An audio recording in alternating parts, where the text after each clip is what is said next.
Thank you. There we go. And so with my kids, they're all at different stages in life. They are 4, 7, 15, and 22. And so things can get pretty hectic here at home, especially when everyone is at home. And so I thought last year I had already published a couple of books about mindfulness, that it might be nice to publish a book for kids. And then I also have a companion journal for moms. And so we will look through that, but we'll also talk about tonight what mindfulness is, why it's important, and then how you can create mindfulness spaces at home, really doing, any of the normal things that you do. And so I'm going to figure out how to share my screen. I also lost my glasses at some point during the pandemic. And so I'm always trying to figure out how to see things because I haven't made it a priority to go get new glasses. And so tonight we'll just talk about, again, bringing peace and presence to your family. So our goals for this evening will be to identify why you should have a mindfulness practice for your family. What are the elements of an effective mindful practice? Then have you just thinking about what does a plan look like for embedding mindfulness into your home so that you are including these practices with some intention, right? And then how do you plan on sharing some of these things with your family? And I'll talk about some of the ways that we do this here in our chaotic home. And then hopefully you'll walk away feeling confident to implement one or two or more strategies within your house. And so with just dropping this in the chat, how are you feeling this evening? For me, I am probably somewhere between feeling good and feeling okay. It's been a very, very long day. I'm hoping my girls don't burst in the door with the dog at any minute now. And so I would say I'm probably still feeling good, but also, kind of winding down to feeling okay. And so for you all that have tuned in, feeling okay. I would say if you notice that you are feeling empty or maybe even meh, which is my 4-year-old's favorite way to describe how she's feeling, you might want to take some time for yourself this evening if you're feeling a little burned out. I know it's been a really long week of activities, particularly for those of you who work at Voices. Allison, I remember the chasing toddler and nursing baby days. Yeah, so we're all moms here, or caregivers of pets. And yeah, it's tough, right? And so when we think about the first step for me with mindfulness is always learning to find or remembering to find my breath, right? Breath work helps you to calm down, but it also lets your brain and body know that you are safe. When you are taking slow, deep breaths, it sends a signal to your body. It communicates to your body that you can shift from that survival part of your brain or your brainstem to the thinking part of your brain. So if you practice breathing for kids right before a test or before an important meeting at work, it can really help you to shift from that fight, flight, freeze mode that sometimes our brains will go into, or our anxious parts of our brains, to feeling better about the space that you're in. So we'll do a quick little breath work activity. With kids, I will always start with them kind of being, reclined with a stuffy on their belly. This is how we do this at home. And I will pretend that stuffy is sort of riding a wave, right? So they're watching the stuffy go up and down, up and down. Belly breathing slows your heart rate. It helps you to become more calm, to feel more calm. It also can boost your energy level. So my girls would typically do belly breathing between, like, if we're transitioning from one thing to the other. If I feel like they are too excited about something, we will stop and take a breath, because sometimes my 7-year-olds can be all over the place. And so we will do that. I will also do breath work with them before bed. So we'll practice that for just a second. And I noticed that Lauren says that at her child's school, preschool, they also do belly breathing. We do this a lot, and I have been probably doing belly breathing and different kind of breathwork activities with my youngest daughter since she was about 18 months old. So even just taking my breath and kind of blowing it on her nose or having her play with her breath, so that they notice that they have control over that. There's some other things that you can do, like blowing bubbles. We will pretend like we'll take our hands and kind of cup them and pretend that we have a cup of hot chocolate and we're blowing marshmallows around, blowing pinwheels, like just to get younger kids in the mindset and idea of the fact that they control their breathing. So we'll do this really quickly. I'm going to invite you to close your eyes.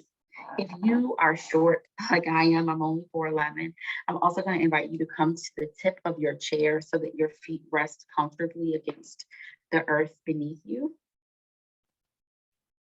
If you prefer not to close your eyes, that's certainly okay.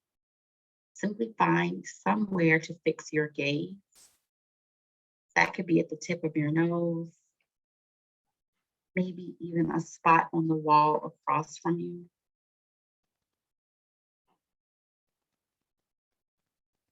Soften your face, relax your jaw, and take a moment to just notice the natural rhythm of your breath, not forcing anything, not straining or stressing.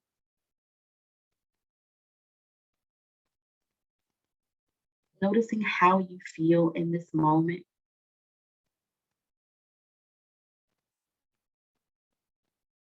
What comes up for you here?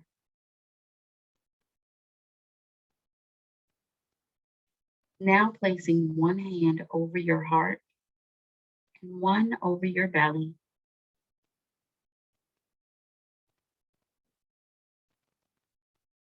Breathe in deeply to the count of 4 on your inhale, and exhale fully to the count of 4 as well. Breathing in together for 4. 1, 2, 3, 4.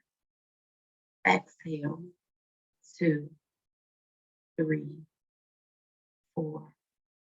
Inhale. 2, 3, 4. Exhale. 2, 3, 4. And continuing to breathe on your own.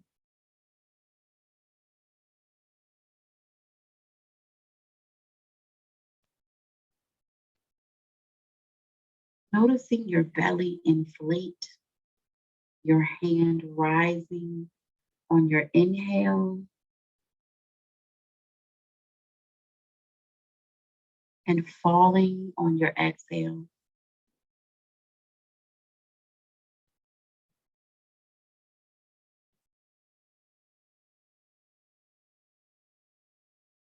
If you find that your mind is beginning to wander, that's okay. Simply bring your thoughts and your attention back to your counting, back to your breath.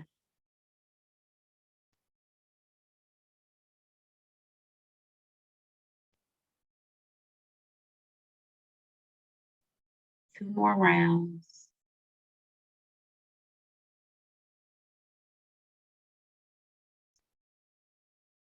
Breathing in deeply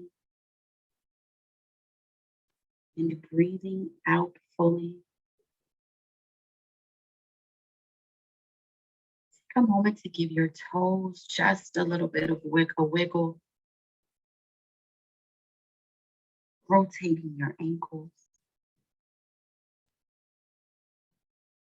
sitting up nice and tall.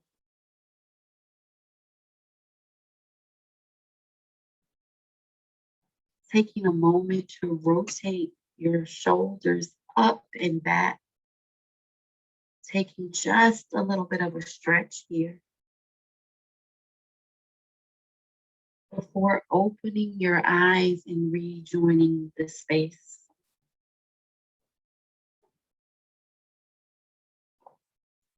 And so that was about 3.5 minutes or so.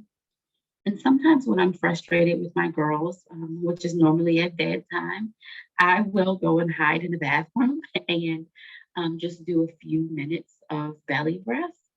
I will notice how I'm feeling when I get frustrated, but I will also communicate that to them. They have started to notice that if I am taking deep breaths, that I'm probably trying to reset. And they will even say, Mommy, are you frustrated? Right? Because this is something that we practice quite a bit at home. And it's pretty easy for kids to grasp the concept of belly breathing and its purpose. And so I want you to just take a moment and you can unmute yourself to just share what you feel after that quick breathwork activity, where you feel it, and then what did you notice in your body? But for me, I still feel pretty restless and busy. I know that I feel that in my chest, right? And I noticed that I probably had a very busy mind, partially because I was leading the breathwork activity. But my mind just feels really busy this evening. Does anyone else want to share? I became very aware of my neck tension, Mhm. which I think I've had all day. I just wasn't aware of it. Yeah, because we have so many things that we're doing. You know, it's hard to always check in with Mhm. how we're feeling. And so I think another nice aspect of breath work and just overall meditation is the focus is only on you. And Mhm. Allison said her mind was so busy thinking about the things that she didn't get done this week. Kristen said she noticed how tired and achy she is. And I would say that the goal of meditation or mindfulness isn't to clear your thoughts, right? If your mind is clear, you're probably not alive. Um, so the goal is really to just be an observer of your thoughts, right? I liken this to imagining that you are watching your thoughts go up a stream, like go upstream, but you are sitting on the edge of the bank watching them, right? So sometimes when I'm doing breath work or meditating, I will notice that I'm planning or that I'm thinking or that I'm just distracted, right? And I will just sit with that and explore it. There's no wrong way to be mindful, right? Because your practice might look very different than Chloe's. It might look very different than Lauren's. And so just recognizing and giving yourself that grace too. And I think that because we are many of us working from home this entire time, we're sitting at desks, so yeah, I know that I went from having like 16,000 steps a day to 3,000 steps a day. And so having to be much more intentional about like even getting up to walk around causes me to also feel really, really achy and just overall tired. All right. So also another thing that I will say with kids, I also work at the Boys and Girls clubs all in Richmond and Petersburg as a part of my job at SCAN. So we'll talk about what it's like to get stuck in the mud, and I will show this picture to kids and say, so imagine you are on vacation or you are leaving school, you make a wrong turn, and now here you are. So what are you gonna do? And so you guys can drop some things that you might do if this was you. Your partner takes a wrong turn, now you're stuck, or you take a wrong turn, now you're stuck. What's next? I'm probably going to call my dad, regardless of who I'm with, because I think he can solve all problems. So I'm probably going to call him. Chloe's calling Geico. I have the cheapest insurance, so I don't have roadside assistance. Megan is also, she's not getting out. She's definitely calling for help, right? And so sometimes, let's see, Kristen's calling triple A, right? We're not going to just stay stuck there, though. We're going to try to problem solve and figure out, right, Lauren, I'm doing the same thing, giving my husband the look, like I told you not to go this way. But we're not going to just stay stuck in our feelings, right? And so our feelings are the same way. We're going to try to problem solve and figure out how to get out of whatever big feeling you are experiencing. So when I talk to my children and also through the journal about big feelings, we're talking about things like sadness. We're talking about being frustrated. We're talking about being hungry, which can turn into anger. We're talking about being tired, right? And so what are you going to do when you are experiencing those big feelings? You're not going to want to just stay stuck there.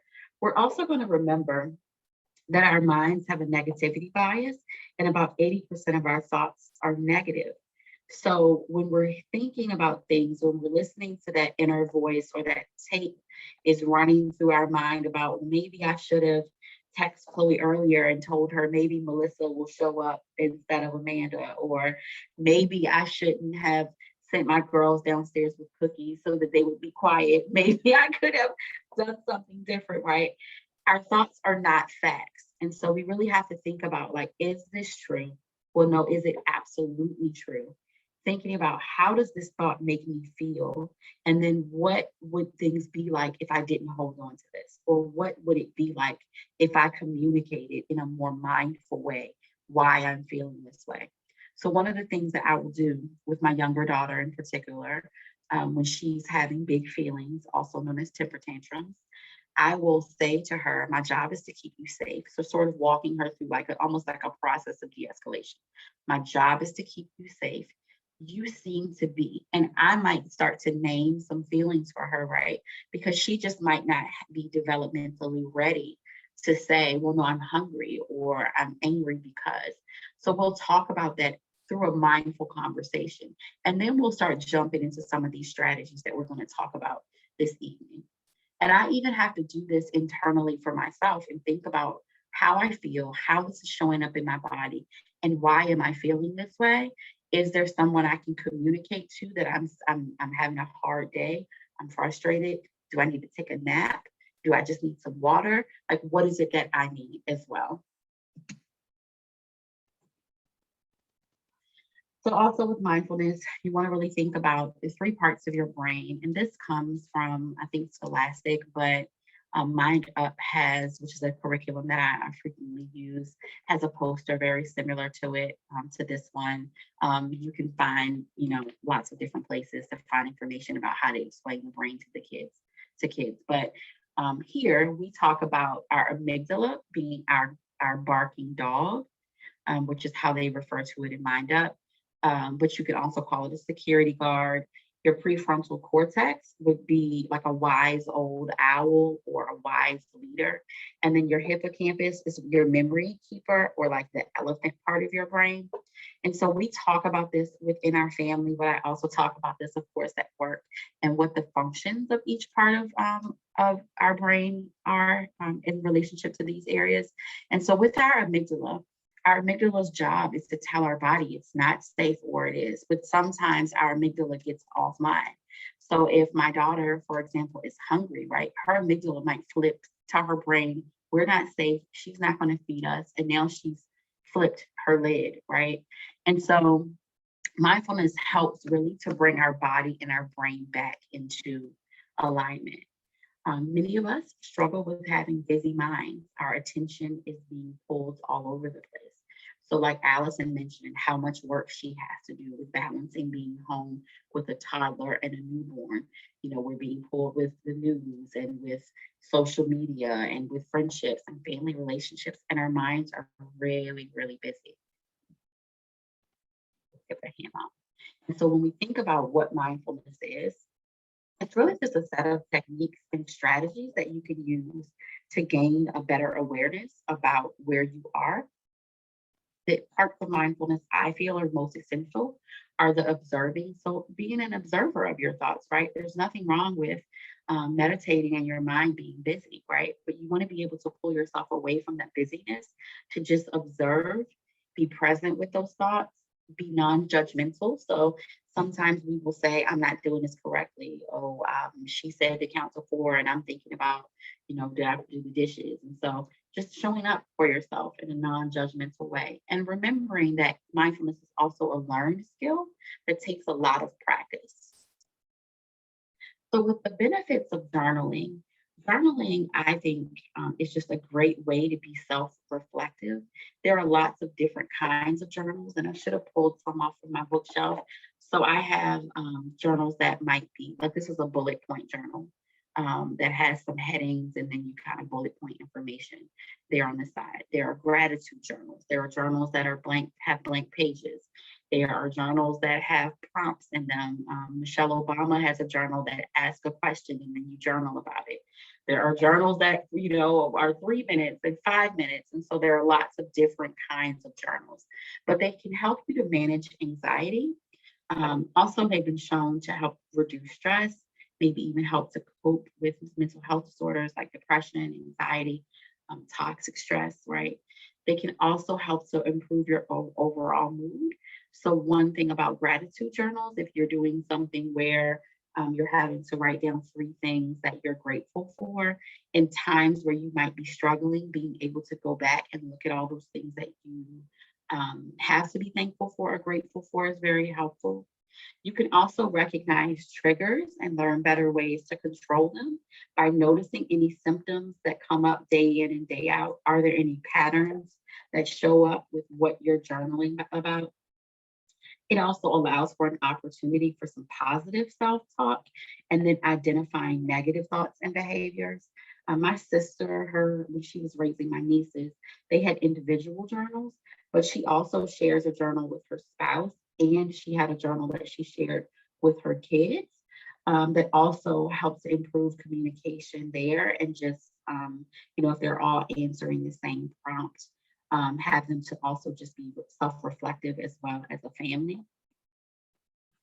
So some other benefits of journaling is learning about yourself and self-discovery, looking back and noticing your progress, setting the tone for the rest of your day. So if you get up in the morning and you write down 3 things you're thankful for, you've already started your day in a space of gratitude. And they also help you to process your thoughts and emotions better. So I wanted to just take a second to have you all set an intention. So within the journals that I created, the pages are designed to sort of change every 10 days or so. So with looking at the kids journal, we talk about the brain not getting stuck in the mud, building a toolkit for your amygdala, but there are also some intention pages. Now, these are the pages for kids. The pages in the mom's journals look very similar. They're a different color, and some of the suggested strategies are more age appropriate, I think, for parents. But just thinking about like using these as an example.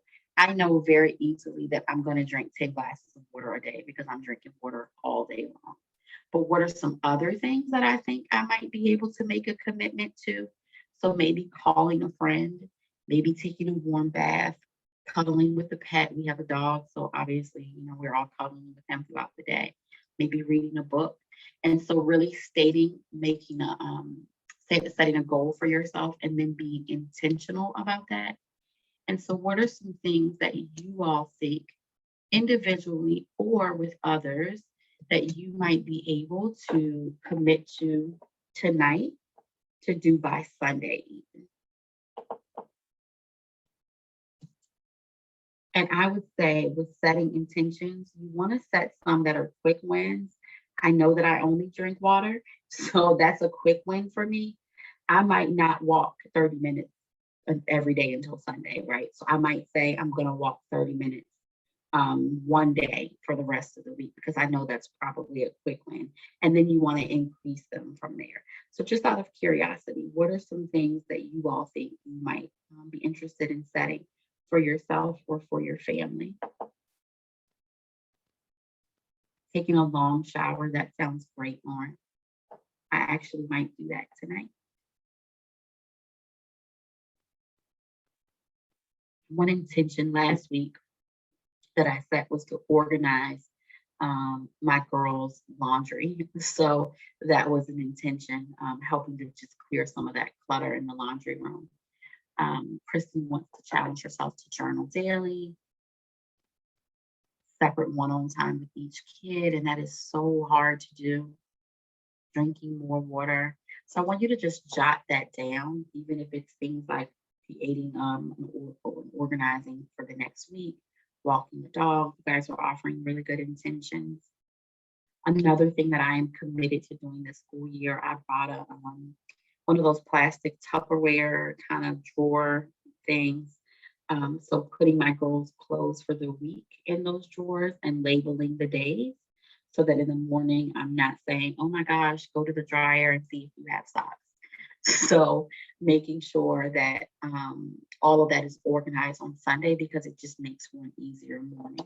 Thank you all for sharing those. All right, so we're going to do a quick breakout room. And I want you in your breakout room to think about what you had for dinner and then did it taste like. And I want you to be as descriptive as you possibly can be as you go to your breakout room for the next, I'll say, 5 minutes or so. And let's see, can we do breakout rooms or is it easier to just do it here? Yep, here it is. Yay. How many of us are here? How many are you doing it or do you need Yep, me to? I got it. Yep. Oh, cool. So we'll just do 2 breakout rooms. All right.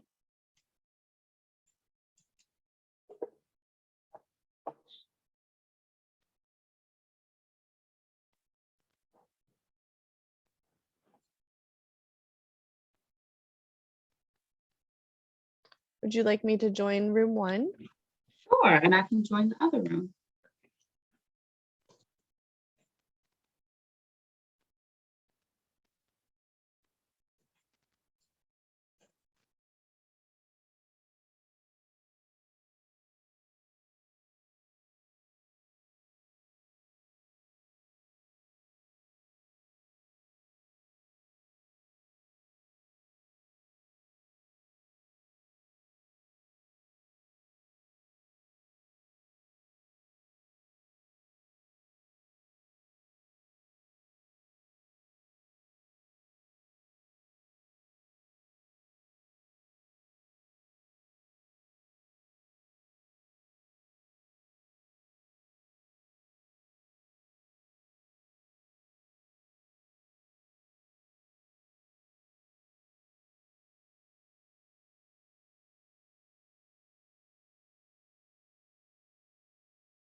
Amanda, you're muted.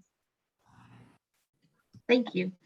So as we think about mealtime and dinner, there are lots of ways that you can also turn that into a mindfulness experience. And so one way was just what we just did, was talking about what ingredients were involved in our meals, what we ate for dinner. We could have even talked about what smells came up. We could have thought about whether any of that was still lingering around and on our taste buds now.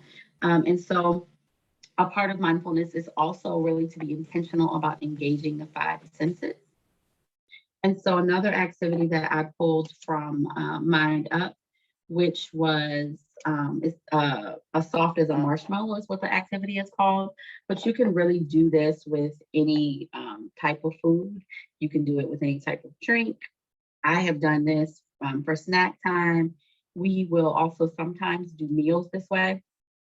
So a part of mindful eating is being at the table having real dishes, not walking around, not eating while you're driving or watching TV, but like really setting the space to be intentional and about being mindful about your meal. So you're going to cut up each bite. You could even do this with the preparation of the food. So while you're preparing the food, thinking about the color, the texture, what it tastes like on different parts of your tongue, what is the temperature like, right? So if you're using something like grapes or raisins, marshmallows, anything small like that, having kids notice the color and shape of the food, having them closing their eyes and smelling. And my kids are always trying to guess what I'm cooking. What does the smell remind them of? I use a lot of curry in my cooking. And so just thinking about that, because they'll, draw on past memories, having them to describe it. And so I think that, in our groups, we just did that very thing. Emily's kids were really gracious in describing to us what was in their food and talking about helping to prepare meals, right? And then you want to carefully put it in your mouth, move it around. Again, think about the texture. How does it taste? Is it sweet? Is it sour? You can also turn this into a writing activity. So if you are doing journaling with kids, or even just for yourself, have them do that as well, right? Or even track with a chart about whether we had something sweet or savory or sour, and really get into that experience with them there too. Then with visuals, so again, focusing here on the five senses, mandalas, there are lots of coloring books and guided imagery journals and mandalas that you can use as stress management techniques. There's a lot of research that has been done about the ways that coloring engages both the left and right sides of the brain, and how coloring can also be very soothing, right? And so being able to do those kinds of things as a family, I think is also very fun. Coloring mandalas, and that's just that little shape there in the picture, also helps to reduce anxiety, and again, helps to balance the brain. One thing that I printed off this week was it's a worksheet, but it has labyrinths on them so that you can trace through them with your finger. And they have smaller ones, they have larger ones, but I have started to give those out to teachers to use in their classrooms with students, but would certainly also do that with my children. You can also create like sand, they're not tables, but like sand trays by just putting sand and some other things in there and having kids trace in there, and that pairs the visual but also tactile. We will even use shaving cream on tables to write things out. My 4-year-old really likes to freeze ice cubes with what do you call it? Food coloring. Sorry, it's late and I'm like losing my ability to speak. So putting food coloring in ice cubes, and she likes to paint that way. And so again, it's visual. It's also thinking about the temperature of the ice cube. What does it feel like as it's melting? What does it look like? And so, I mean, it's kind of messy, but it's another way to sort of engage the tactile visual experience with mindfulness, and then turning that into like a writing prompt. And for younger kids who are still in the inventive spelling stage, you can write it out for them. I do that a lot on the back of my kids' artwork, or you can just let them be inventive and do what kids do. Allison, have a great night. I hope your kids sleep well tonight. Also, with touch, again, having those tactile tools around. We have a lot of fidgets everywhere all over my house. But if you notice, those are just things you can get at the dollar store, like pool noodles. So cutting those up and having kids string those, again, journaling about what these feel like. Do they have a smell? Maybe even closing your eyes and placing something in their hand and having them try to guess what it is. So those are just some other alternatives, things that you can journal about. I know a lot of times if I'm in a bad mood, music will lift my spirits. And so I have different playlists for different moods that I'm trying to invoke. So if I'm tired, I have a more energized playlist. I know we started with music at the beginning of this workshop. And so playing music is another way to just engage your mindful experience. playing nature sounds or having a noise machine. My girls tend to sleep to either they fall asleep to nature. I have like a one of those things for babies that plays different nature sounds. And so it also has like a white noise on there too. And so that's also very, very helpful. And we will talk about how they feel when they're hearing different sounds.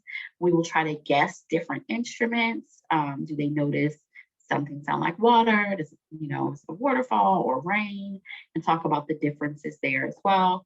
Same kind of concept with the rain stick and wind chimes. And again, journaling about all of these things. Within my kids' journals, there are some pages where you might even sit at the window during the daytime and see what you notice about sound or things that you might hear, and then come back to that same space at night and see if you notice the different animal sounds. Like there's some weird bird outside of my window right now that I hadn't noticed earlier in the day, right? And so even talking about the differences between day and night and what shows up in nature at different times of day is also another way to sort of incorporate mindfulness within your family. I think we have time to play this. This is my book for younger kids, and the library in Arlington, Texas, created this video on YouTube last year, and we won't watch the whole thing because it's a few minutes long, but I think it's a really good way to sort of get kids to also pair literature with moving and mindfulness.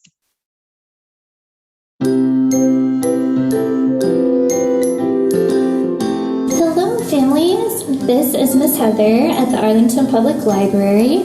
I know little ones may be bouncing off the walls a little bit, and I wanted to share a few easy and fun movement activities that you can do at home. We'll have some posted on our website at arlingtonlibrary.org that you can check out. But one of my favorite ways to move is with a story. Did you know you can tell a story just by moving your body? You can. So find a spot, get comfy, and join me as we move through the wonderful book, Breathe, Baby, Breathe, an ABC Guide to Mindfulness by Amanda Lynch. All right, everyone ready? You've got your spot? Here we go. Breathe, baby, breathe. It's not easy being a little kid. Sometimes I want to flip my lid. But Mama says, Layla, use the tools inside your head. Don't get mad. Use your mindfulness ABCs instead.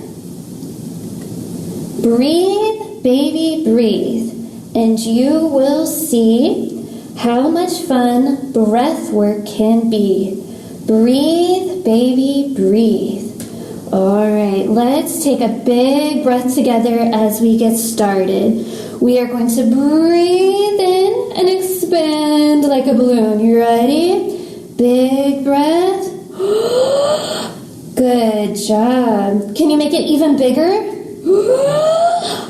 Good. And then we're going to blow out all that air like we are blowing out a birthday candle. Great job. Let's do it again. Big breath in. And blow out your candle. One more time. Big breath in. And out. Bravo! Let's add a little stretch. You ready? Can you reach up towards the sky? Really, really tall. Reach those hands. Even on your tippy toes. Really, really tall. Good job. And we're going to touch the ground. Good job. Let's add our breath to it. Ready? We're going to breathe in as we touch the sky. Really big breath. Really tall. And blow out your candle. And touch the ground. Good job. One more time. Big breath in as we reach really, really tall. And blow your candle to the ground.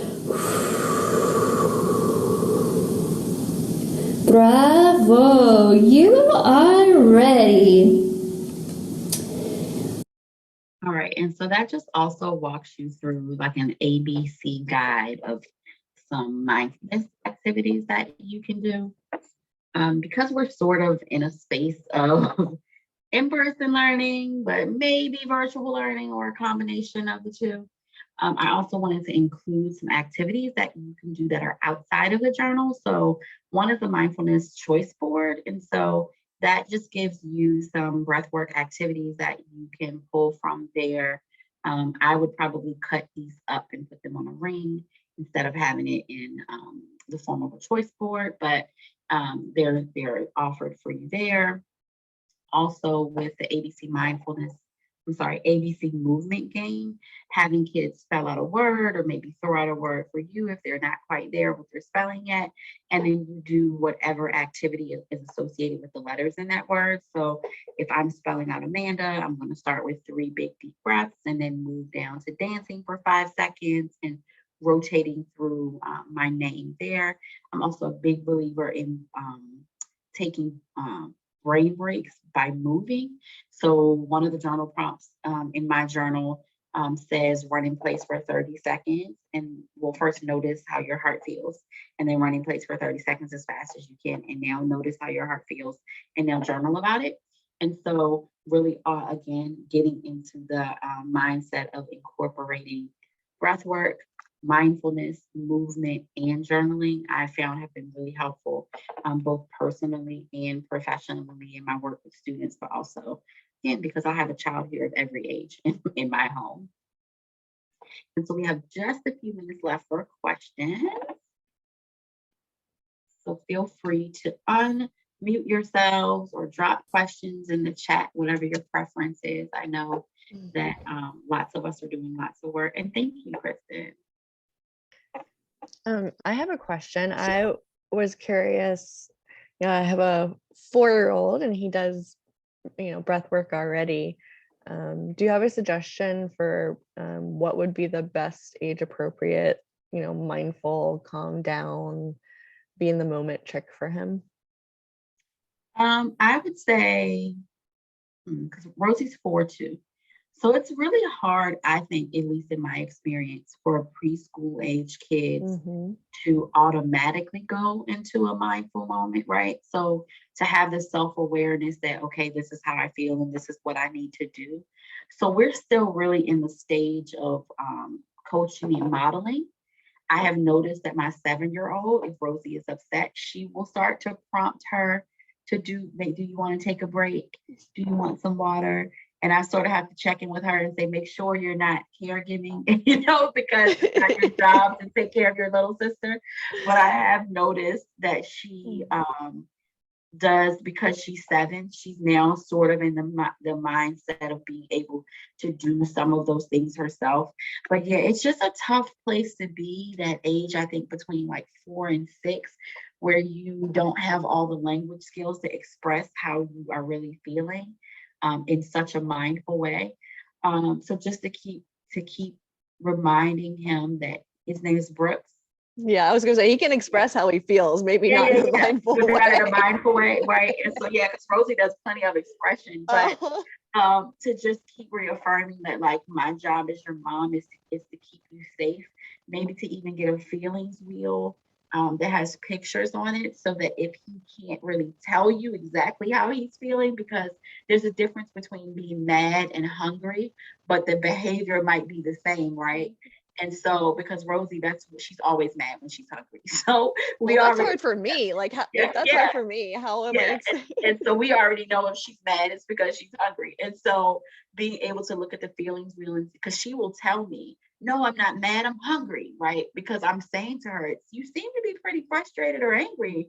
And then she might say, no, I'm hungry, but it's a daily thing, which requires me to have my own mindfulness practice, because as the day wears on, I notice that I'm more irritable, like about 8, 9 o'clock, and I just want you guys to listen to me and go to bed. And I don't want to remind you that you're safe. I want to feel safe and I want you to go to sleep, right?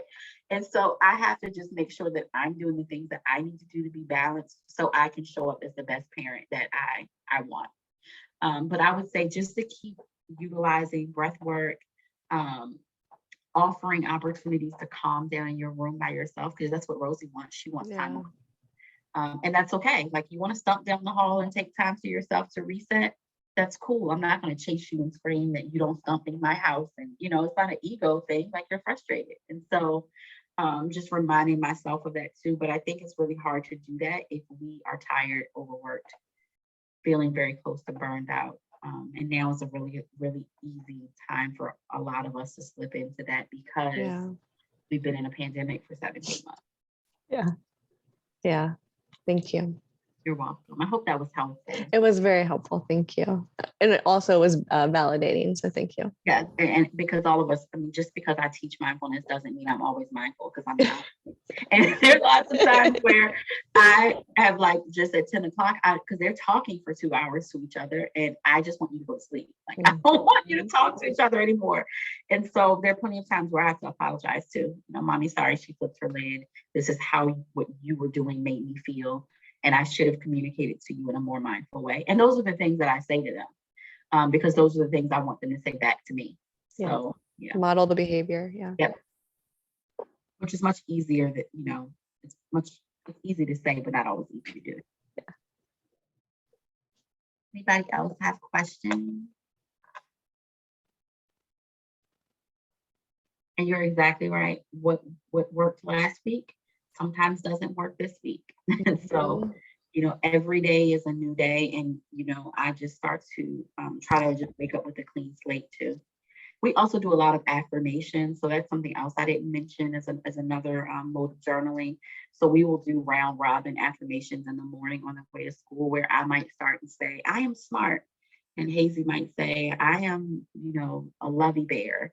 And Rosie might say, I'm a crazy dinosaur. But like, just that's normally, or she's Spider-Man or whatever she is that day. But just getting into the mindset of starting our day with a positive and optimistic outlook, because I don't know what's going to happen to them for the 8 hours that they're not with me. So all I can do is fill their cups as much as possible with positive, self-affirming statements and behaviors, and hope for the best. I love that. Thank you. Thank you. Chloe loves it too. Thank you, Chloe. You can do that with Leo. Mm-hmm. You are a good dog. I know. We do that with our plants and everything. Like, I've taught my girls to, like, even when they're watering the plants, to give the plant energy. Mm-hmm. Yeah, and they, like, you know, one of the plants is named after each one of them, and you know, and so yeah, we're really trying here to to just create good energy.